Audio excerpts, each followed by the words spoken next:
All right, so we've got that going. All right. All right.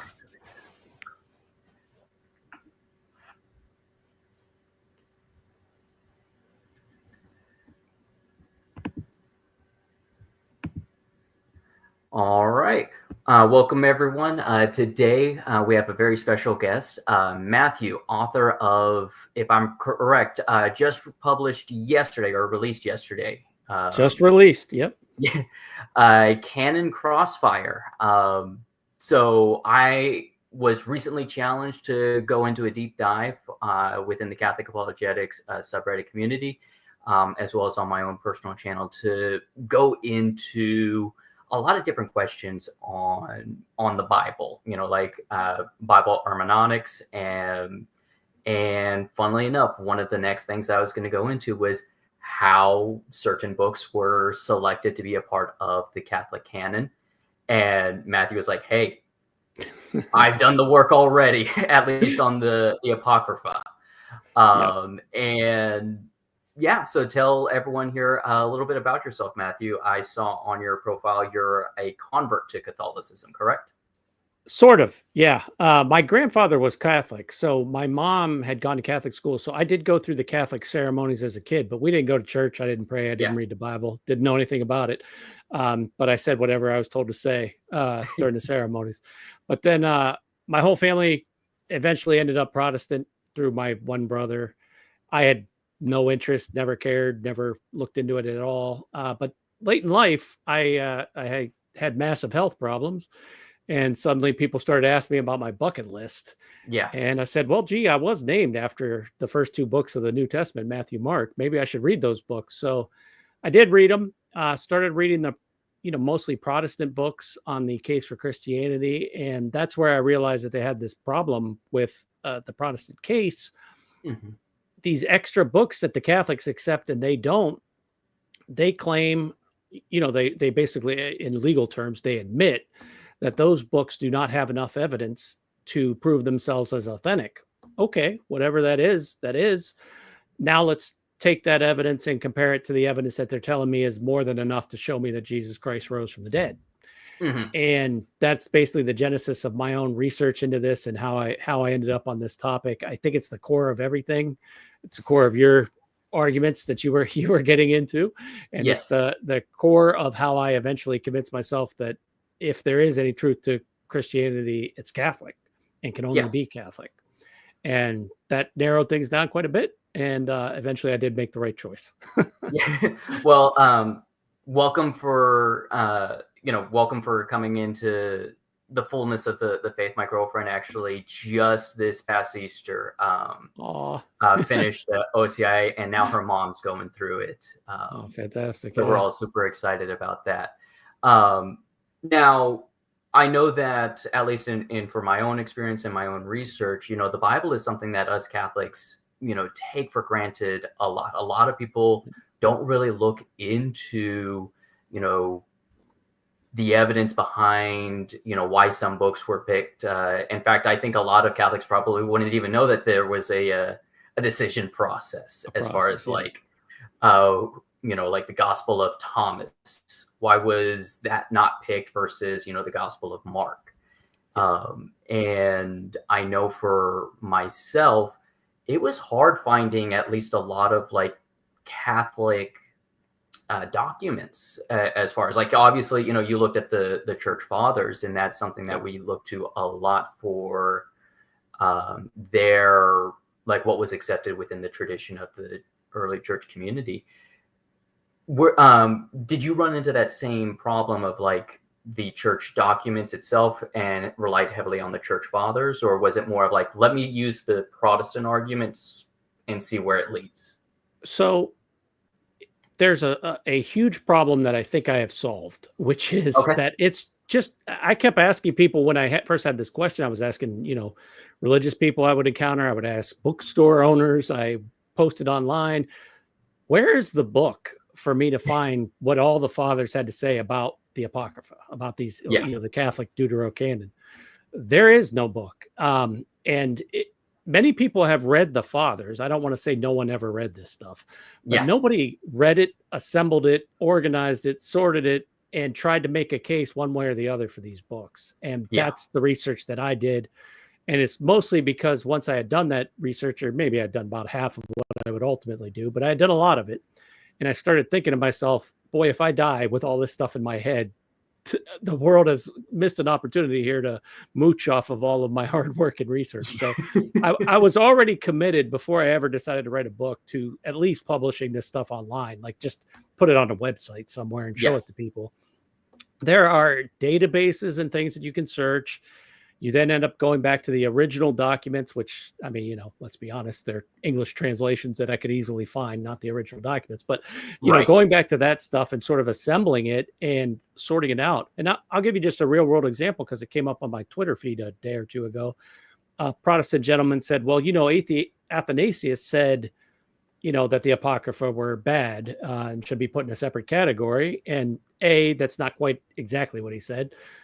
B, his definition of Apocrypha is not the same definition the Protestants have. He accepted Brugge, for example. And C, well, as a lawyer, let me ask you a few questions. Is that the only thing he ever said? Was that something he said early in his life? Was that something he said late in his life? When did he, if he ever did he change his mind? What did his peers think of what he had to say? Was he shouted down? Was he met with applause? What did his predecessors in Alexandria have to say? What did his successors in Alexandria have to say? What did his, you know, contemporary bishops in other parts of the world have to say? I mean, all of these are the obvious questions to a lawyer testing someone's credibility. But people just treat, well, Athanasius said it, so that must be the answer in some cases, or any father ever said it, therefore it's good enough is another answer you'll get. The other thing that I've run into just on what you were saying was, you know, a lot of Catholics don't understand how this came about, but then a lot of Protestants assume the Bible as well. They just assume the Bible they were given was the correct Bible. And when you sort of start testing that, like if you get to the level of an apologist, well, he's going to understand there was more debate over this, right? But like when you're telling with people, you know, and I mostly just encounter people on the street or, you know, talking about books, and they generally hold to a strict, I think of it as a Baptist view, but even if they're Lutheran and they belong to a church that you know, the church knows better and says different things, but they hold to the common sort of fundamentalist belief of these books were never accepted by anybody. The Catholics made them up and added them at Trent. And it's like, oh my goodness, is that so far from the truth? But, you know, it's, you know, the first part of the conversation is sort of that education of like, oh, no, that's, maybe somebody told you that when you were a child, like they told you about Santa Claus or the stork bringing babies or something. But there's a more complex answer out there. And anyway, it's part of the task of my book was to talk about all this stuff. It's at a complex level. It's at a high level, but it's also talking to people as if they were members of the jury. I'm not insulting their intelligence. I'm not that, like, I expect them to be able to keep up. Even if they have to use a little Google, they will keep up. And keep with it. But it is, you know, the first part of virtually any real world conversation is actually at a very basic level of, you know, no, that was not true. And I'm still chewing through the review copy that you provided me with. Thank you so much for that, by the way. But I'm enjoying everything that I'm going through so far. Appreciate that. You know, and as a testament to your ability and what you've done, you know, you've touched on that you're a lawyer or retired lawyer at this point, correct? Thank God. Yes. But I've learned, by the way, one of my biographies says that I am a reformed lawyer, which I meant in the bank robber sense of reformed. But I've learned in this religious context, people take that differently. So I got to be a little more careful about my wording. Yes. No, that definitely has a whole different connotation here. But as a testament to your skill set that you developed as a lawyer is your ability to take all of these different documents and organize them in a way that makes sense. Even for someone who doesn't have much background, like I was going through and like I saw the sources you were providing and everything. I was like, good source, because I'm very familiar with a lot of them, but it was like, it was very easily digestible. That's a key thing that I was trying to do. I had all of this massive amounts of research, but it's like, how do you present it to somebody? And that is one of my job skills was, whether I'm reading a 100-page document and summarizing it in 3 paragraphs for my client, or going through an evidence file or a data room. So I try to use every skill I had to put it together. So, as you probably have seen, different books, I organize the information differently. So some books, I actually give you the book and I basically annotate it. So you're reading an annotated version of Susanna with essentially footnotes showing you what fathers were saying about each piece of it. For 1 Maccabees, I compare it to 1 Chronicles, and I'd basically just compare both books. What did all the fathers ever say about both books? Let's put them in a chart and line them out. Honestly, the charts are my favorite part.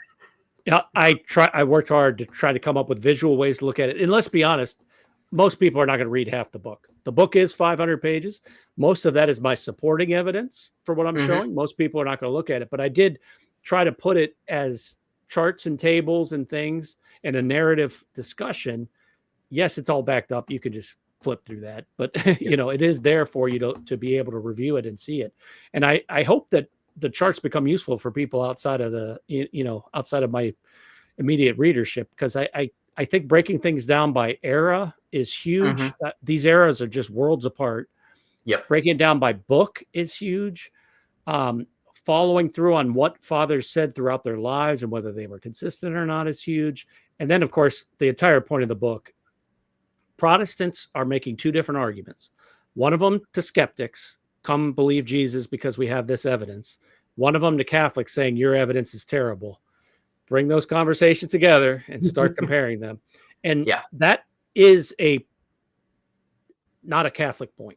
I keep trying to stress this. My book is not really pro-Catholic and it's not really anti-Protestant. It is about what does the evidence say. And if I were the lawyer if the Protestants offered me $1 billion to argue against my own case, and by all means, hook me up. I'm only retired until you name a big enough number, and $1 billion will do it. But if they did offer me, this is what I would start with. This is exactly the evidence that you need to know. It's assembled in a way for anyone to get up to speed very quickly, and you will quickly know what all the fathers had to say about all these books across all these eras. That's what I was trying to do, and I used every job skill I ever had to put that together. Absolutely. I just want to touch on, we've been talking on the church fathers. Like, my favorite part so far, honestly, is probably the dedication. Yes. This book I've heard that from a priest as well. He loved that one. It's dedicated to all of the early church fathers who were tortured and killed for believing what they wrote. The words which we now think of as mere citations. Yes. And, and I thought you were going on because my personal favorite part of that is the metric. I could not believe. I've heard when you read so much of this case for Christianity, the Protestants are saying, well, they weren't really persecuted. They were this, that. 7 of the 10 fathers that we rely on in the very earliest period were tortured and murdered for their beliefs. And I honestly, I can debate and argue with Protestants. I've argued my whole life. Lawyers sit in offices next to one another, and all we do is argue with one another, but we're still friends. Like, it's not a problem.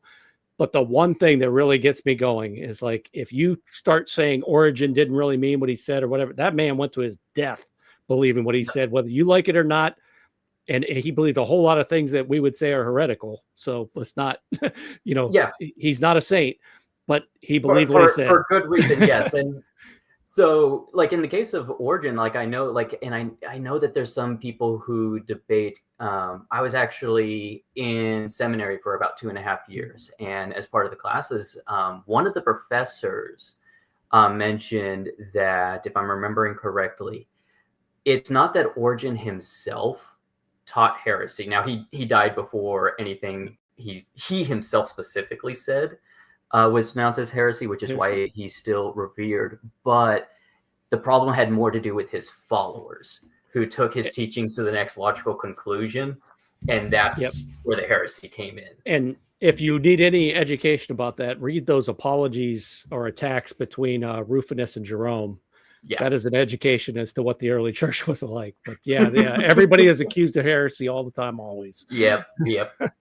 But no, the reason why I loved that was, you're right. Especially in dialogue, especially interfaith dialogue between us and Protestants, we forget and treat these writings of the church fathers so callously.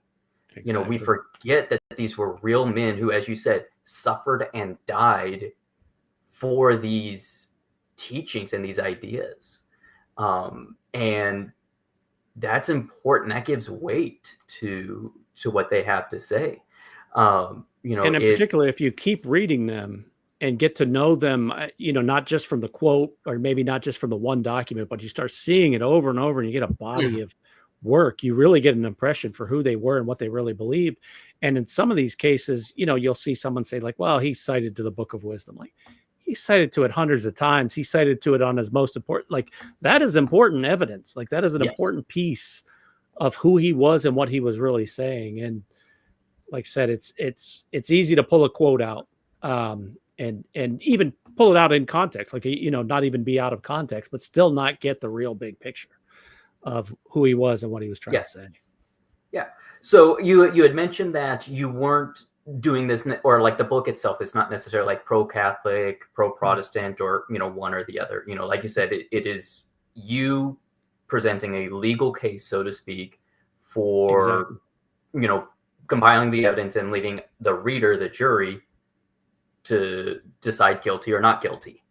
Exactly. And that's the entire point of the book. I don't want to hide who I am. I don't want to hide what I decided, but it is for people to see the evidence. That is the goal, is anybody who's thinking about these issues, and if you're arguing one way or the other, you still got to know what the evidence is. That's what the real purpose of the book is. So in your research then, when you were compiling this body of evidence, what was the biggest surprise for you? So it's hard to name one, to be honest. There were about a dozen times that I can remember spending like almost an entire evening in shock over something that I saw, because it's not in any books. And I can't, like, no one told me this, and all of a sudden I found it. And, to pick one, but I did not realize that the story of the mother with 7 sons and 2 Maccabees was basically plagiarized by the Jews into a new story that's now in their Talmud. And, these things happen in religion, whatever. I'm not here to judge the Jews or anything else, but I am here to tell you that an awful lot of Protestants tell me that I should be following the canon list in the Talmud, without telling me that same Talmud stole this one story from 2 Maccabees and was lying to their followers about it. Like, that was never explained. That was one night of just like, oh my goodness. Another example is, and I wonder if I'm the first person to ever realize this, to be honest, because I can't believe no one addresses it. But if you look at any set of Protestant analysis of where the Bible, the New Testament, is possibly alluding to these books, I use the King James Version, but it's in every multi-volume commentary that I can find that deals with this. Not every Protestant even looks at these things, but a Protestant commentary that does look for those things, you will find that Matthew made so many more references to these deuterocanonical Apocrypha books than anybody else, and particularly Mark, who he said to have copied from. So really, in less than half a gospel, Matthew makes more in the King James Version data set than the other gospels combined. And so it's basically half of one gospel versus 3.5 gospels. He has more. Why? and no one's explaining that, but they're also telling me how Matthew is the gospel to the Jews. Well, gee, isn't that pretty good evidence that Matthew, when preaching to the Jews, is using the Apocrypha because the Jews believe in the Apocrypha? Yeah. And I have never seen that in my life. I don't know if you've ever seen it, but like, I truly, when that realization hit me, I'm like, where is this? Yeah, no, my approach to that has always been different, more of the Septuagint approach, and the distinction between the Pharisees and Sadducees. The Sadducees famously followed the Torah. Now, they didn't like completely reject everything outside of the Torah as far as like it being important to their history and culture, but it wasn't like from the Word of God. Whereas the Pharisees accepted what was the Septuagint translation. And what surprises a lot of people when you look at the way that Jesus preached and the way that Jesus lived his life. He was in the Pharisee camp, which, surprises a lot of people when it's like, well, doesn't he speak out against the Pharisees? Well, he speaks out against the hypocritical Pharisees. Exactly. But he was a Pharisee in their idea. Like, one of the biggest distinctions was, besides the resurrection of the body, Sadducees believed you could only worship God in the temple, whereas Pharisees believed you could worship God anywhere, just the highest form was done, at the temple. Sure. And what do we see Jesus doing? Praying to God everywhere. Exactly. And that dovetails into a lot of things that I was finding too, of sort of people have one view of the Jews of the time, that it was a much more diverse. It was it's much more diverse, and it's much more debatable for us to go back and look as to what we're really seeing. Like we're not, it's not as certain to us as we would like, because it's not monolithic, and it's hard to find out who was who and what was going on. And boy, that does not come through in the canon literature that I was reading. Right. Yeah. There it's often portrayed as a monolithic, well, there might've been a couple people who accepted those silly Catholic books, but no, there was much more. And I actually make a point in my book. I focus on the Bible and the early church, because that's the most important evidence for the case for Christ. And generally I would say for Christians trying to make a choice, but there is all this other evidence. And I had a choice of either making this like a 5-volume set or, punning on that issue for purposes of my book, so I could focus on what I did and still fit it within the page limit. So I punted, but my method of punning is to quote the Jews, the modern Jewish scholarship over and over, saying, because when I meet people on the street and I tell them, do you realize the Jews don't believe that? They do not realize that the Jews don't, no understanding of that at all. And it's, the Jews will tell you it was very diverse. They don't think they had an established canon. Yeah. They, even the Pharisees and Sadducees, they're two groups, but there were other groups. I mean, we know in the Bible, John the Baptist basically forms a separate group, among others, but there were other groups all over the place. And who believed Jesus what? himself, while he was still alive, would have technically been his own Jewish group as well. Absolutely. Yeah. And being, exactly. And eventually died as a heretic over that. Yeah. It's that understanding of the facts on the ground that seems to really be lacking when people are analyzing this. It's unfortunate, but you have to sort of walk them through that and show them what really was there. And I'm trying to do that using their own materials and their own Bible. So obviously, we're an apologetic community, and, from the sounds of it, and what really excited me was your approach. You were very humble about everything from what I was reading. Like, hey, I submit to the authority of the church. Like, this is just my ideas and my thoughts. That, like, if I'm wrong, I'm wrong. This has nothing to do with anything else. Exactly. And the reason why that spoke to me is because I have a very deep love for Thomas Aquinas, and he said basically the exact same thing. Was, hey, if I say something wrong, that's on me. Listen to the church first and foremost. Now, you've talked about I copied Thomas Aquinas. Like, it's not an accident, but like when I read his Summa contra Gentiles, that is exactly how we should be doing everything. And I find it somewhat annoying to engage with certain elements of the apologetics community, which seem to think that what we're really doing is talking to our own people. Like, and to be honest, I not only think that that's a bad approach or a bad, mindset, but it's a bad approach. I think you would be better off teaching your own people how to deal with the Protestants that they encounter. We are a minority in our society, and showing people how it's true, even on a Protestant level, should help them, enormously. Anyway, that was my thought. And again, to me, it was a simple approach because I didn't start out believing any of this. So for me, and then the other part, like you say, like, I'm humble, like, I guess, not really, but where that comes from is I came late. You guys were all here. Like, who am I to come in and offer advice to people who were preaching Christianity since before I was born or whatever, you know. So it's an interesting dynamic when you jump into a battle like this. Yeah, and so that kind of was going to go into, you know, and you've answered it a little bit, was like your approach to apologetics, you know, and you described it as the, you know, primarily being, you know, Catholic and Protestant conversation. What's funny is there's an agnostic former traditional Catholic that I'm friends with, and that's actually something that he kind of laments a little bit, is that, you know, his side of the community is often overlooked. But you're right, like the large focus tends to be on the Protestant and the Catholic side of things.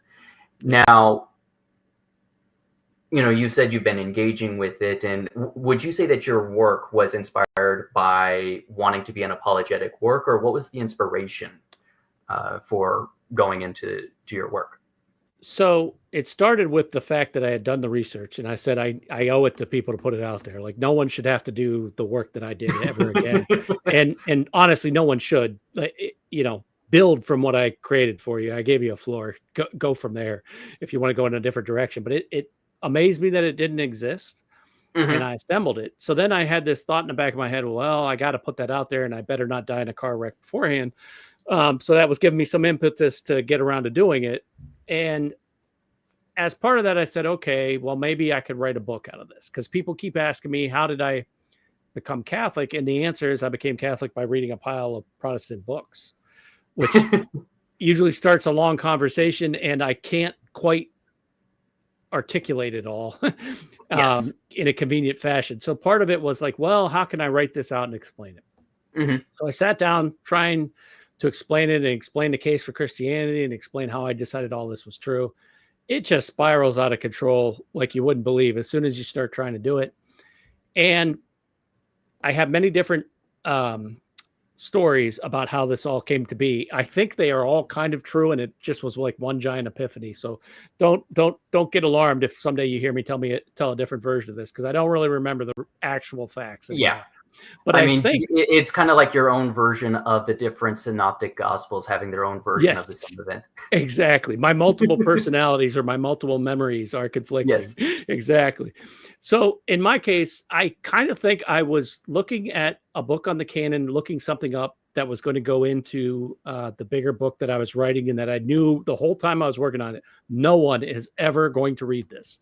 Not one person is going to sit down and read this. I don't think my mom will read this for me. So as I'm staring at the book, I believe I was, you know, I pick up the book. Behind it is like Lee Strobel's Case for Christ, 5 million sold. I look at that and I say, gee, he got a lot of people to read his book.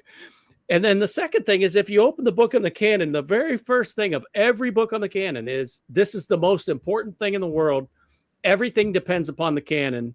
You got to have the right Bible or it's all going to be wrong. And I'm like, wait a minute. I do have the perfect book that somebody might read. It will be on the Case for Christ. It will be about how it relies on the canon, and it will be showing them how I did this research on the canon. And it kind of just all came together that like, oh, wait a minute, this is the perfect one. Yeah. And I hope not to write a second book. It's not my goal to be a huge, long lifetime author or anything.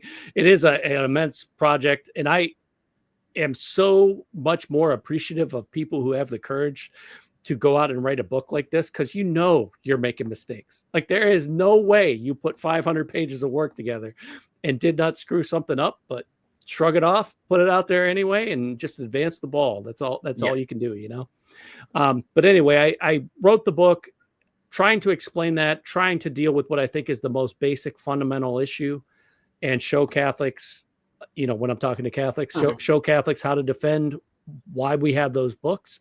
When I talk to Protestants, I say, you know, you should be aware of what this evidence is, whatever you decide or want to do. You can't argue with me from ignorance. It's not going to go well. You need to know the facts, and here are the facts for you. And I really wanted to make the book that kind of book that just walks people through the evidence. It works for anybody. You can be skeptic if you want to. If you're a skeptic being bothered by fundamentalist Protestants knocking on your door or something, this is the book for you because I show you how I would defeat their case. Yeah. If you're Orthodox, you will like the book, although you will be annoyed that I didn't deal with all the extra books that are in yours. I punted on that issue. That will be volume 2. But that is, something that would be out there for Orthodox, but they accept the same books. When they're arguing with Protestants, this would help. So I just view the book as it should help scholars. Yeah. The scholars have access to readily sort of an index almost, but they have an easy way to get to the real scholarship that they're looking for because none of them created this for us. Yes. So I created it for them. And then, as we talked earlier, I tried to create all the jury exhibits so that anybody can read it. I wanted this book to be read, could be read by anybody. You might need to use Wikipedia or Google a few times to figure a couple things out, but I am talking about the Catholic books. You don't need to know anything more about them. They're just the piece of evidence that a lawyer is talking about in the case. Yep. So you don't need to know what Susanna said or whatever, although it happens to be my favorite story and I would recommend reading it. But I just, throughout the book, I don't know if you've noticed yet, but there's like 10 times that I put a footnote saying, by the way, this happens to be the plot of Susanna. When two people cannot keep their story straight, one of them must be lying, right? Yes. Yes. Anyway, I focus on that a couple times, but it you don't need sense. to know that. You can just, as long as you know that Susanna was part of Daniel to, or is a part of Daniel to the Catholics, and that I'm arguing that it's part of the Daniel to the early church, you can follow along in the book without batting an eye. Yeah. So I mean, and it makes sense that story is like, your favorite considering your background, because that's Daniel being a lawyer. It is, exactly. And it fits perfectly. It's the whole discussion of, virtually any case is going to come down to, are the people telling a consistent story, or is it, is it not? So, yeah, absolutely. So I know that's something that a lot of our audience, is going to be interested in, is like, what are some tips as far as like engaging in apologetics itself? I understand that like this book itself is not necessarily intended to be an apologetic work, but more of like, hey, before we actually engage in apologetics, let's lay the foundation. But you've mentioned you've engaged in, as you've been calling it, on the street apologetics. What are some advice you can provide to our audience and members? I am always shocked that the person never quite believes what I think they believe. That you sort of assume Protestants think a certain way or do something like Protestant is a label. They are a shockingly diverse group. Don't ever think they are. But I'm also, as part of my conversion, I read piles of Bible commentaries. So I read the first chapter of Matthew. I read it across all the Bible commentaries I owned. I read all, what the Baptists had to say about it, what the Lutherans had to say, the Presbyterians, the Catholics, Orthodox, Jews, when I was on the Old Testament, all of that, across all of that stuff, and just read it that way. Very weird, but very wonderful. I would recommend it to anybody who's equally weird, but it's a lot of time and effort. But the point is, I had read cover to cover what Lutherans and Presbyterians and Baptists believe. That is not what the people in the pews believe. You think that's what they think. You think they might know that or whatever. Like, that is not the case. And I'm sure Protestant apologists find this all the time with Catholics too, but they don't know what their own church really preaches, what they actually believe. So the first step is don't assume, ask, and engage with them on their answers, etc. Because anytime you just sort of assume a Lutheran thinks this, oof, man, have I been shocked over and over with that stuff. Yeah. And then once you know that stuff, you then don't waste time making arguments that don't make any sense to the person you're talking to. You can tailor it to them and engage with them. And personally, with respect to this particular body of work, or whether we have the right Bible or not, I find it's easy to pique somebody's curiosity and get them to be interested in learning more, and just leave it at that. You don't have to win the argument. Who cares? Just leave them with a thought. That's it. That is success for today. Yeah. And I found, and I hope anybody who reads my book, you're going to find a whole lot of things that nobody else knows. Yeah. And, I'll pull another one out of a hat, but I don't think anyone else seems to have realized how connected Judith is to the city of Corinth in the New Testament. So in the New Testament, Paul writes an epistle to Corinth that seems to allude to the book of Judith twice. Luke, his disciple who may have worked with him in Corinth, makes allusions to it. And then Clement in his first epistle to the Corinthians absolutely names her by name. You have multiple pieces of evidence tying this one particular book to one particular community of Christians. And that pile of evidence is when you dilute that evidence across the entire empire and the history of Christianity, well, maybe it's not all that much. Right there in that one city, you have a lot of evidence by any historical standard. I don't know that anybody else has recognized that or seen it, but I draw attention to it because in a case, man, is that a powerful point. And when you're talking to somebody on the street, wonderful point to bring up and get them a little bit more interested in the topic. Yeah. And 2 points, like I absolutely 100% agree. Like the very first step is listening to what the other person says. Like I've been studying the Catholic faith for over 20 years. Like I've been doing a deep dive into the Catholic faith ever since I was like 6-7 years old, because I wanted to be a priest when I was 4. And so it's like, well, if that's what I want to be, I better learn the faith. Sure. And so in my situation is like, I've discovered that a lot of Catholics don't know the faith as the church herself teaches it. And what ends up happening is I'll engage with people who have engaged with those Catholics. And so they think, oh, this is what the Catholic Church teaches. And it turns out, no, it's not. Exactly. And because I know how painful that is for me, I try to extend that same courtesy to others. And then, from the second aspect of it is, like you had said, like your job's not to win the argument. I had an insight, another interpretation of the parable of the sower and the seed was the sower just went out and spread the seed. He didn't try to change the soil. He just went out and spread the seed and left it up to God. That's our job, is just to go out, spread the seed, leave everything else up to God. Your job's not to win. Your job's to inform. Absolutely. And that's what I saw in your book. And that's why I was so excited to have you on, because myself and the rest. I'll be honest, that as of right now, as of this, what are we at, like 6:30 in the evening on Saturday? Yeah. Every single Protestant who has actually read my book has loved it. None of them have converted. We're not going down that road, but they all have been amazed at what the evidence really is. They've been interested in the stories far more than I would have guessed. They end up reading the stories, liking them.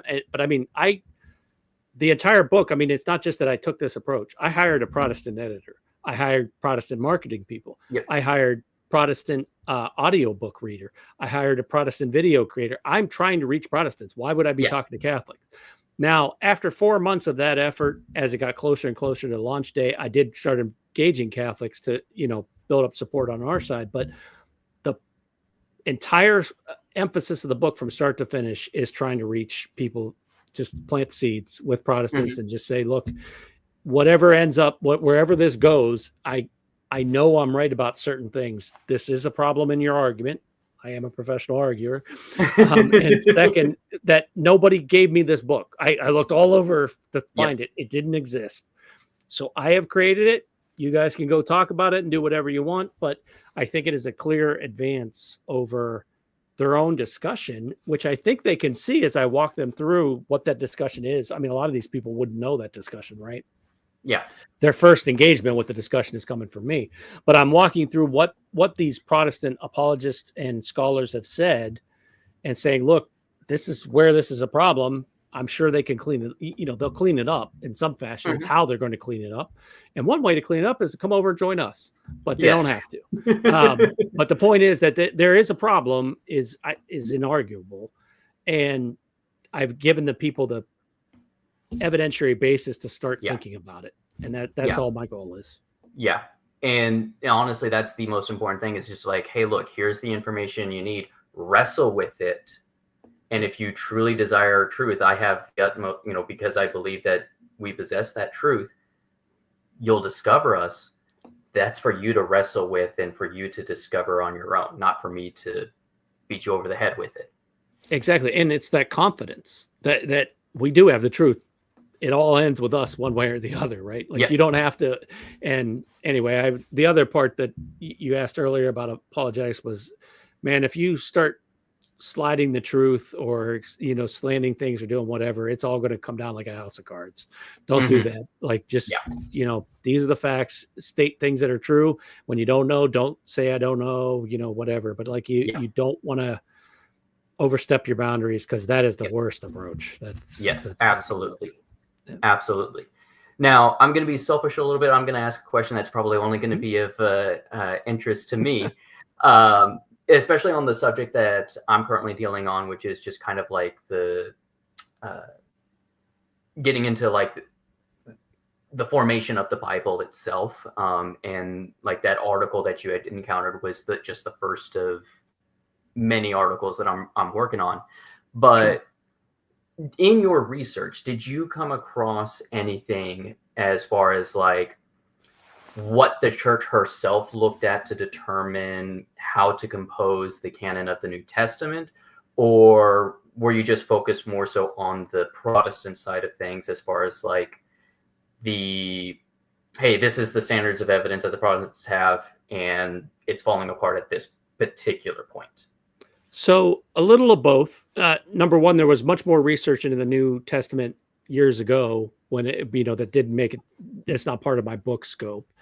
The second thing, though, is that if there's a Protestant book I would recommend on that topic, it's Michael Kruger's book, which you undoubtedly encountered in mine, because I criticize his entire case for the New Testament collapses because he forgot the Susanna and the Apocrypha. Yeah. But his actual book, that's a footnote in his book. His problem with that is he's not a lawyer, or he's entered the arena of lawyers. He's trying to build a case to a scholar. A mistake in footnotes, just another day in the office. To a lawyer, that destroys your case. Yeah. So from his perspective, the book is really about the New Testament. It's a great book. It covers a whole lot of the evidence and what people thought, what they were factoring in, what they were doing.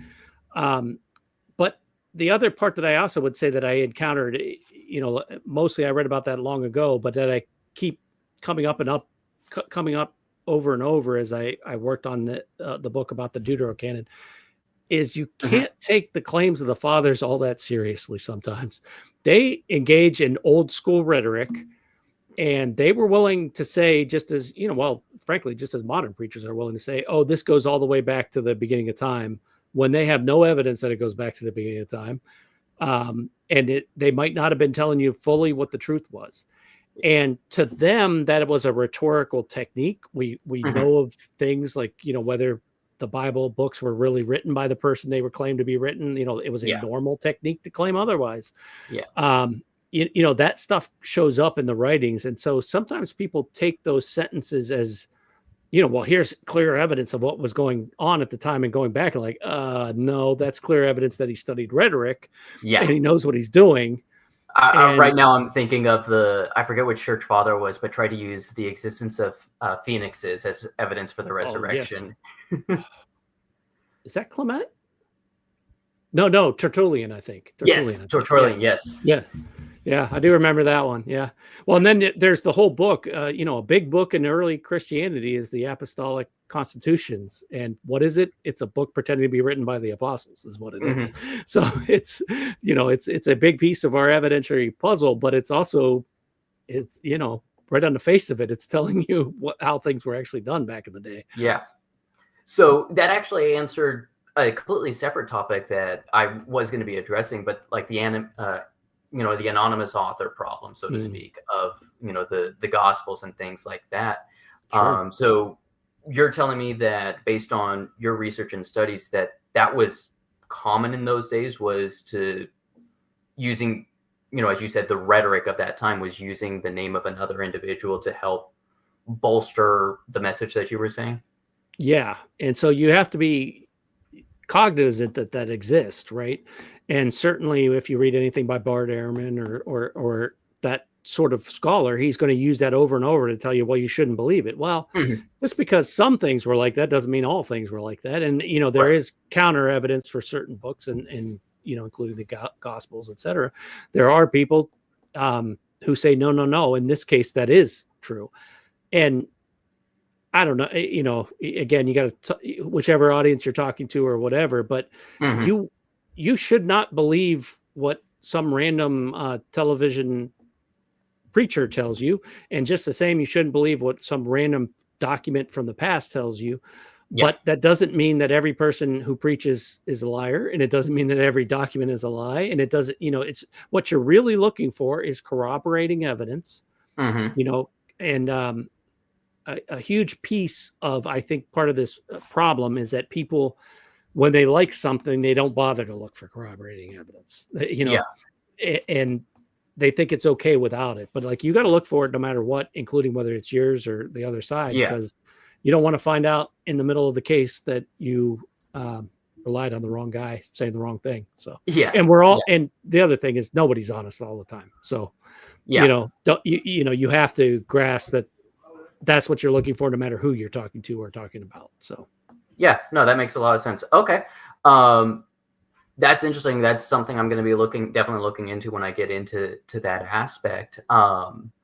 But that's all the questions I had. Thank you for coming on, Matthew. So for those of you that thank you are much. watching, unfortunately, due to how new the channel was, it wouldn't allow me to do like outside links. But where would people be able to find your work? So I have a website, which I'm running a daily blog on, canoncrossfire.com. The book, as you said, just went live yesterday on Amazon. On the website, I do sell some supplementary materials. If anyone's interested, you can buy the book through the website, and then you get the bonus materials. That includes, by the way, a chapter in which I compare the evidence for Baruch to the evidence for Matthew. Okay. To go back to what we just talked about, Matthew does not name himself, and the Yeah. earliest witnesses actually tell you that the document was in Hebrew, when the document we possess is in Greek. Okay. So there are actually a lot of similarities between Baruch and Matthew, and how well evidenced they are. And of course, my point is, if you accept Matthew, you should accept Baruch. Yeah.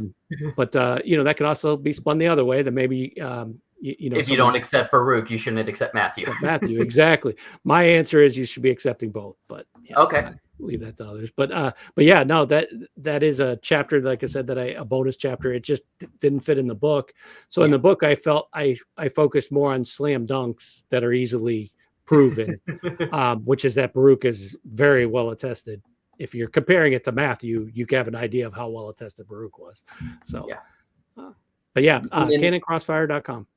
And then one other thing, I saw on your website that all proceeds from the book are being donated. Yeah, absolutely. I don't need anybody's money. I'm using my own money to sell the book, and then any proceeds I'll donate. So don't worry. I'm always wondering if Protestants might not want to click because they're worried about who they're giving money to. So don't worry about it. It'll all be donated. So All right. Well, thank you so much for coming on, Matthew. You know, and looking forward to seeing your book in store shelves and a New York Times bestseller. I hope so. Thank you. God bless, and I appreciate you having me on. Absolutely. God bless.